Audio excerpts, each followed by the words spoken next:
भारताची soft power, ज्याला मी मराठी हिंदीमध्ये सौम्य संपदा म्हणतो, हा अधिक चांगला शब्द आहे. कारण पॉवरमध्ये एक वेगळं गणित आहे, संपदेमध्ये एक वेगळं गणित आहे.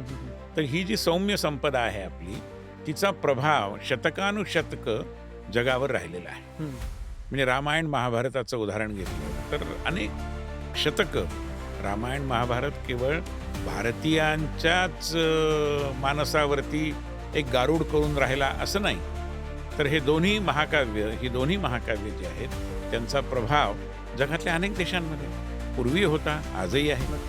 आणि विशेषतः दक्षिण पूर्व एशियामध्ये, आग्नेय आशियामध्ये तो मोठ्या प्रमाणात आहे. त्यामुळे किंवा आता आपण ही बौद्धाची जन्मभूमी आहे, बुद्ध धर्म देखील या ठिकाणी विकसित झाला. आणि आज बुद्ध मताच्या बरोबर स्वतःची आध्यात्मिक प्रवृत्ती जोडून घेणारे असे बुद्ध मतावलंबी लाखोच्या संख्येने आहेत.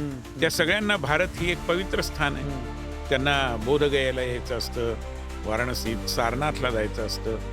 त्यामुळे ही लोक आहेत, ही जी आपल्याविषयीची एक गुडविल आहे, आपल्याविषयीचं जे एक गुडविल आहे, जी एक सदिच्छा शक्ती आहे, त्याच्यावरती उभं राहून आपण एक प्रकारे भारताविषयीचं आकलन निर्माण करणं, असं झालं तर आपली सॉफ्ट पॉवर. आज काय होतं की बरेचदा लोकांना फक्त आकर्षण असतं. आकर्षण असल्यामुळे आकलन निर्माण होतं असं नाही, त्याकरता प्रयत्न करावे लागतात.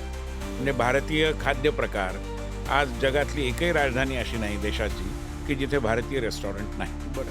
पण मग भारतीय आहार पद्धती तिथे पोचवायला पाहिजे आपल्याला.